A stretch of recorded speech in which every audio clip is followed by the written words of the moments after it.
through my years of competing in physique competitions at a national level and pushing my body to its extremes and pushing mentally to build the business, I've had to learn a lot about optimizing sleep, because I knew as soon as sleep wasn't anywhere near optimal, it wasn't serving me well. Therefore, I couldn't go off and do the things I wanted to do and perform at the level that I needed.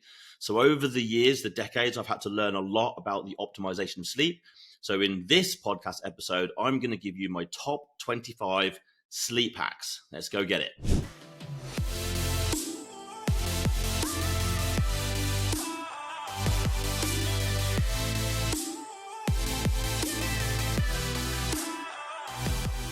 So Alphas, welcome back to the show. My name is Andy Naylor, CEO, founder of Naylor Body Design, host of your Optimal Alpha podcast. We continue our mini series on sleep. Now, last episode we covered circadian rhythm, which is something that it doesn't get spoken about a whole lot, but if circadian rhythm is not in place, which is our sleep clock, essentially, everything else is just a waste of time. Now, really super simple. What we're going to do today is I'm going to run you through a list. This is not an exhaustive list, but it's sort of just wrote down really the top things that came to my mind when I consider sleep. We've definitely spoken about some of these things before, possibly some of them we haven't. So it's a list of 25 things in no particular order of priority that I was thinking about as I would either consider how my day is going, supplementation, what's happening through the day, pre-sleep routines, morning routines, the bedroom environment itself, like all of these things were coming to my mind. So this is just going to be a simple list that we're going to run through. Again, in no order. I'll try and give a bit of perspective on each one, but we're going to rattle through this pretty quickly. So number one, wake sleep time consistency. So this goes straight back to our episode that was the most recent one before this, which is circadian rhythm. If we do not have our circadian rhythm normalized, like the same, basically going to sleep the same time and waking up the same time every day, within maybe a half an hour window, I think is fair to say, then everything else that we're going to talk about here is a complete and utter waste of time. So first of all, focus on getting to sleep and waking up within a half an hour window every day. And I mean every day. That does include weekends. Don't be shifting things around every day. Number two, morning sunlight. So one of the first things you should be doing in the morning is getting out into natural sunlight, which I know is not easy for certain parts of the world. So if you do live in one of the nice places of the world where there is sunlight in the morning, get out, get it on your skin, get it in your eyes. Okay, that immediately helps to reset that circadian rhythm in stone daily. If you don't have that light, find some light that you can put on your face that's maybe artificial light. You can use certain sort of like, I'm not saying red light therapy, but there are certain types and frequencies of light that replicate the sun.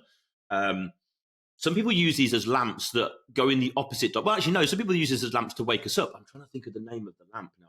About it. I did have one. But rather than wake you up with noise as an alarm, it would simulate the sun coming up. But it was a particular hue of lighting, a particular color, a particular frequency. So you might want to find something that does that, replicate light, get it in your eyes. Number three, daily routines and healthy habits. Basically, everything that you're doing through the day is going to have some sort of degree of an impact on your sleep. That could be drinking enough water. That could be moving enough during the day. That could be a healthy, balanced diet through the day. Just every little habit that you've got through the day is going to have some degree of an impact. It's like kind of saying when we look at a caloric intake and trying to be in a deficit when we're trying to lose body fat. And one of the biggest things that people don't realize is most of our calories are burned by just us moving and living through the day, not exercise, not cardio. It's just us being us. Well, this is the same I would say that a lot of our sleep is predetermined, or the quality of our sleep is predetermined by just how we live our life. We're very up and down. Are we highly stressed? Are we this? Consider everything. And the more you can look at just the little things that you're doing through the day, screen exposure, getting into arguments, traveling, the environment that you work in, all of these things will lead into being a part of your daily routine and habits, and I'd suggest that they're important. Number 4, 3, 2, 1. I mentioned this in the previous episode. I only gave you number 3. So 3 hours pre-bed, I would suggest stop eating. Certainly anything of a major meal. 2 hours pre-bed, stop drinking, or certainly reduce it right down. 1 hour pre-bed, get away from any artificial lighting like blue backlit lighting. So phones, TVs, screens, get away from them. If you can't, then obviously if you're watching this on YouTube, I'm showing you a pair. These are one type of blue blocking glasses that I've got. These are not the strongest pair, but you can get yourself good blue blocking glasses that will take away all of the blueness out of the screens that you're looking at. And why is this important? Because it has a negative effect on the production of melatonin, and therefore is going to really hinder the quality of your sleep. Number 5, avoid stimulants, certainly in about the 6 hours pre-bed. So the obvious things there, we would caffeine right at the top of the list. Really try and make sure that you are not, first of all, just not consuming too much caffeine, and certainly not within 6 hours pre-bed. Yeah, you might be able to consume caffeine, right in the late of the day and still get to sleep. But I can assure you it is having a negative impact on the quality of your sleep, the REM, the deep sleep. It's affecting those things. Also, nicotine, and we'd put alcohol. We can think of probably lots of other stimulants, but I'd say they're the main 3 that you should be limiting anyway, and certainly 6 hours pre-bed. Number 6, turn down the lights. Again, we spoke about this in the last episode, that we want to sort of replicate essentially what our body's expecting in terms of a natural wake-sleep cycle coming from external light. So it should be the sun, right? So if you're trying, let's say your bedtime is 9 o'clock, and that sounds early, but that's probably when most humans may need to start thinking about really getting in bed. Well, you might want to start thinking about turning down the lighting in the maybe hour, 2 hours prior to that, and certainly getting the lighting away from above you, because cells that are sensitive to light in our eyes are at the bottom, or some of them, and they are recognizing light above us, technically being the sun. So how about bring lighting down to low level lamps at head eye level? Better still, candles. That would be the best way. Bring lighting down, replicate a sun setting. Number 7, your bedroom should be dark, and as dark as you can get it.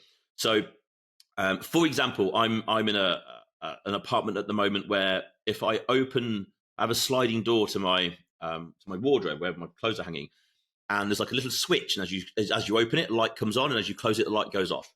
And it's not a particularly bright light, but the rest of the room is dark. There's nothing. There's no LEDs, no nothing. Now, annoyingly, this little switch isn't working. So when I slide the door across, light is bleeding out around the door. And my God, I know about it. I absolutely am 100% aware that there is light on me. I can feel it on my skin, as kind of, I don't know, weird as that sounds. I can feel it on my skin. I can tell that there's light there because I've been so used to sleeping in utter blackness because I've set my bedroom up that way. Get it as dark as you can. Make sure no lights, no LEDs, no standby lights, nothing. Blackout blinds help. Get it as dark as possible. Number 8, make it as quiet as possible. Now, there could be many things here. There could be noisy neighbors. There could be a clock ticking. There could be something making a noise. So, for example, again, I can think of something. So in my apartment, I have a little air freshener that it pumps down on top of the air freshener every 15 minutes, and it makes a noise. And I'm really tuned into this damn noise now. And there's 2. There's one in my living area, and there's one in the restroom. And really, I should not have these things because every 15 minutes through the night, they're making this noise. Now, it's not particularly loud, but when everything else is silent, I can hear it. And it's having some degree of an effect at some point. So you're looking to have the quietest possible room. Your bedroom also should be colder. It should be cooler and colder than the rest of the house, the apartment, whatever. I don't know the exact degree that it wants to be at. That might be different for individuals, but it should be cooler. Okay, that promotes healthy sleep. And also, if you're somebody, this actually isn't on this list, but if you're somebody who wakes up, like I wake up pretty much at 3 o'clock every morning, go restroom, come back, but not always need the restroom, but I'll normally always wake up. I believe it's my body temperature has risen just ever so slightly at that time in the morning.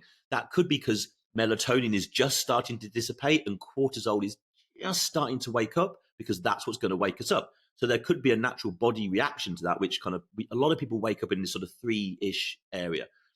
So what you can do actually is buy mattresses that you can learn because you teach them to bring your body temperature down. So the mattress is at a certain temperature when you get in it, but then at 3 o'clock, it drops by, say, 1 degree or 2. And that can just help you keep asleep just a little bit more. They're not cheap, but they're really good. And I don't know the name of them, but you can go and search them. Number 10, eye masks. So again, if you're in a room that you can't get absolutely pitch black, wear an eye mask. I wear an eye mask, a really good eye mask actually, for when I nap. Now, a lot of eye masks are just flat fabric, and you stick them on your head, and they push your eyeballs back into your brain. Right? Not good. You want to get an eye mask that kind of has a ring that sits around the orbit, sort of like around the outside of your eye, and keeps the fabric off your eye.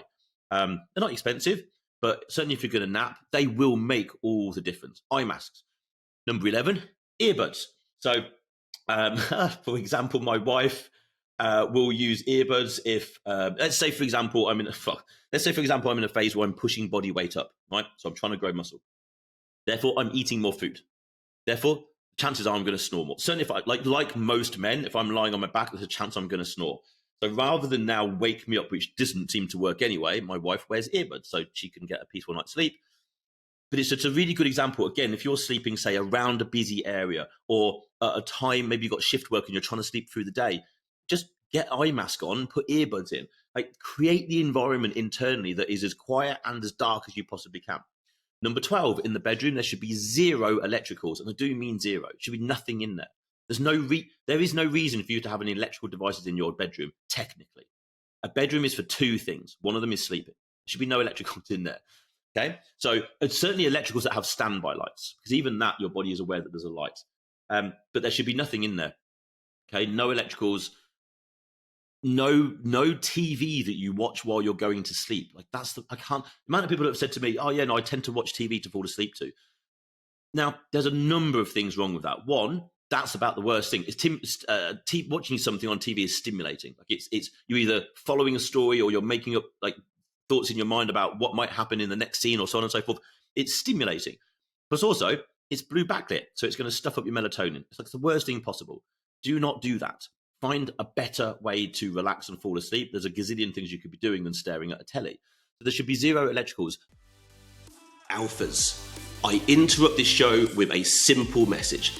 This show is here to benefit you and your progression to the best version of yourself. But not only just you, it's also here to benefit the people around you, your loved ones, your friends, other alphas in your vicinity. So why not do a really cool thing today? Something that I would thank you for, and maybe someone else would. Share this podcast with at least one other alpha out there who you know would benefit from it. Why not share the information, share the ability for someone else to grow? I'm sure they would thank you. I 100% would absolutely thank you. This podcast only grows by our listeners, our followers doing amazing things like giving us 5-star reviews, downloading podcasts, subscribing, and then, of course, sharing it with other people. I thank you from the bottom of my heart. Share it with one person, and, of course, drop us a 5-star review, download the podcast, and, of course, subscribe. And now back to the show. Number 13, phone. Your phone. I'm not saying you can't take your phone in, because it could be useful to check. For me, I use phone to, I play certain type of music, like relaxing kind of music, nearly meditation music that I fall asleep to. And I nearly always fall asleep at exactly the same moment. So I use it for that. And also maybe, just checking the time in the morning when it's time to get up. I don't use it for an alarm. Really don't use an alarm. But what you should do is turn that phone onto airplane mode, so it's not pulling Wi-Fi signal in. Excuse me. And you should not be charging it, an electrical device. So you can have your phone there, but you shouldn't be staring at your phone when going to sleep either, because it's the same as staring at a telly. Your phone is, if you're going to take it in there, it's just for maybe using it as some way of helping you get to sleep, i.e. meditation app, something like that. Also, you can at least check the time in the morning. Number 14, no Wi-Fi in the room. So again, that leads back into having your phone and turning it onto airplane mode, so it's not pulling a Wi-Fi signal. I've not researched this much, but it seems pretty clear to me that as we walk around our daily lives, we're hit with all sorts of frequencies. Sound frequencies that we can't hear, light frequencies that we can't see, radio frequencies that we know probably absolutely nothing about, and Wi-Fi. Now, I don't know I honestly do not know technically whether certain degrees of 4G, 5G are harmful to us. I don't know, and I'm not opening that can of worms. I don't really want to be bathing in that stuff while I'm trying to sleep. I don't want anything around me. I just want my body to be as relaxed and as stress-free as I can possibly get it. Well, certainly sitting or lying next to a phone that's pulling constantly some degree of a Wi-Fi towards it while it's updating apps in the background just doesn't seem to logically make a lot of sense. So no Wi-Fi. Number 15, the quality of the bed, the mattress, and the pillow. Well, it goes without saying, right? The bed itself is just a frame, but that frame or whatever you've got is therefore holding a mattress and the pillow. The quality of the mattress and the pillow do make a massive difference. Interestingly, I've just ordered a new pillow. I think it's from a company called Envy, and they're particularly shaped. Why? Because they allow your head to lay at just the right angle so you're not getting sort of weird stuff going on in terms of your spine, your neck. I don't know anything about this company. I've just ordered them just to see how I get on with them. So I'm not recommending them, but they look pretty good, and I think they're copper infused. So there's a lot of cool stuff. Go and look up Envy. I'm not affiliated. Definitely worth a look if you're trying to improve sleep and you're looking for a good pillow. See how you get on with them. Mattresses. Generally, I think it's fair to say that most of the time a firm mattress is going to be best. You don't want something that you're going to sink into and then you're going to get a really weird body posture through the night. You want to be lying on something on a harder side in terms of a mattress. Now, you can, like I said, get mattresses and covers that literally change temperature and can certainly aid with sleep. They are fair investments, but certainly go and look at them. Number 16, mindfulness. This is like things you can do pre-sleeping. Mindfulness, basically sitting, just focusing on your breath in and out. Most people find it insanely difficult to do. Therefore, you probably ought to do it. But all we're really trying to do is just calm the mind. Stop it racing, thinking, jumping from thought to thought to thought. It can be really useful. What used to happen when I used to meditate a lot, and to be fair, I don't at the moment, but when I did a lot, when I was prepping for shows, I would meditate sort of mid-morning and I would fall asleep. I'd meditate myself to sleep, which I'm not saying that's necessarily what's supposed to happen, but that's how relaxing it can be. So mindfulness and meditation, number 16. Number 17, gratitude. So it's true to say, probably for a lot of people, that you can get to the end of the day with a lot of stuff in your head and you can be pretty pissed off with the world. This has gone wrong, that's gone wrong, etc. If you practice gratitude before going to sleep, it can have a profoundly positive impact on you. What I mean by this, so gratitude is this. You simply have maybe a book beside your bed, a pen, and you get to bed at the end of the day, you sit on the side of the bed and you write down 5 things that you are genuinely grateful for that day. And I do mean they don't have to be major things. They could be simple things. I'm grateful for the pair of glasses that I'm wearing today because they allow me to see and do my work. All the way to, I'm grateful for my wife, my husband, for this. No. Write down 5 things, say them out loud, and genuinely mean it. Because what happens is, you can't be pissed off at the world and grateful at the same time. Really, it's quite hard. You'd have to practice that.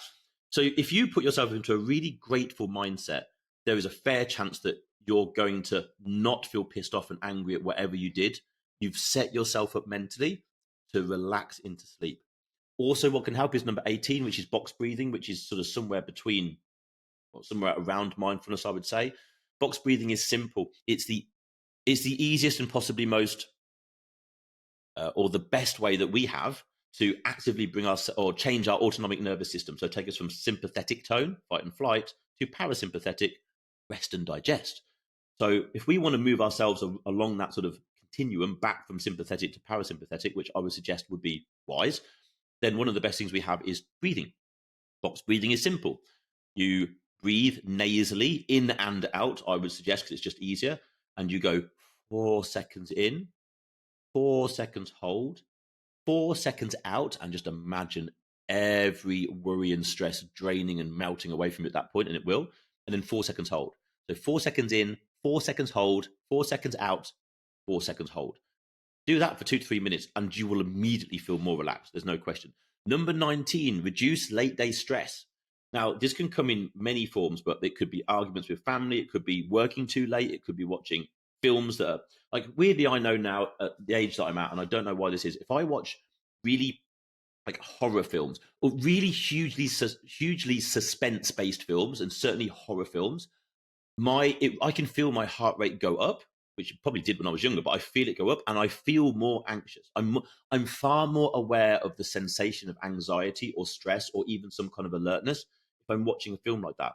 I actually do not anymore enjoy watching absolute horror films, where like gory type horror films. I don't find it fun to watch, whereas I did when I was younger. I don't actually, my body doesn't feel like it enjoys the suspense, which means the filmmaker's done a very good job, right? Because that's kind of what they're trying to do. But trying to then watch something like that really puts you on edge just before going to bed, well, that's stress. Okay, that is raising cortisol, which is dampening down melatonin, which is causing you a problem. Also, too much exercise pre-bed. Now, cardio, excessive cardio pre-bed, or really, like within say half an hour of bed. Same with strength training. If you have to do it there, you have to do it there. It is what it is. But if you could choose to put it anywhere else in the day, I would, and really, really maximize those last 3 hours before you go to sleep. Number 20, burning essential oils. I've actually started doing this recently. Obviously, it depends on the quality of the essential oil, but there are some that can really help. Bergamot, ylang ylang, chamomile. I tend to avoid lavender.